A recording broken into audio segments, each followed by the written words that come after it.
സ്ഥിരമായി അൽഫാം കഴിച്ചാൽ ക്യാൻസർ വരുമോ? അൽഫാം കഴിച്ചതുകൊണ്ടാണ് തനിക്ക് ക്യാൻസർ വന്നതെന്ന് നടൻ സുധീർ സുകുമാരൻ്റെ വാക്കുകൾ സോഷ്യൽ മീഡിയയിൽ ചർച്ചയാണ്.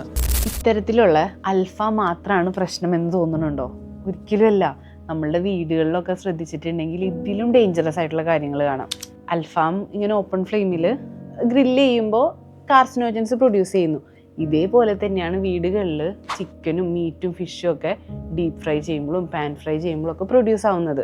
ഹൈ ടെമ്പറേച്ചറിൽ ഇങ്ങനെയുള്ള ഫുഡ് ഐറ്റംസ് ഒക്കെ ഫ്രൈ ചെയ്യുമ്പോൾ HCA എന്നുള്ളൊരു കോമ്പൗണ്ട് ഫോം ആകുന്നു. പിന്നെ നമ്മുടെ വീടുകളിലൊക്കെ സ്ഥിരമായിട്ട് കാണുന്നതാണ് ഓയിൽ റീയൂസ് ചെയ്യുന്നത്. അവിടെ അപ്പോൾ PAH എന്നുള്ളൊരു കോമ്പൗണ്ട് ഫോം ആകുന്നു. ഈ രണ്ട് കോമ്പൗണ്ടും ഫുഡിലേക്ക് ഡയറക്റ്റായിട്ട് അബ്സോർബ് ആവുന്നതും ക്യാൻസറിന് കാരണമാവുന്നതാണ്.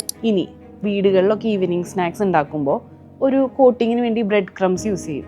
ഇത് ഫ്രൈ ആയി വരുമ്പോൾ അല്ലെങ്കിൽ ആ ഒരു ബ്രൗൺ കളറായി വരുമ്പോൾ ആക്രിലമൈഡ് എന്ന് പറഞ്ഞൊരു കോമ്പൗണ്ട് ഫോം ആകുന്നു. അതും കാർസിനോജനാണ്.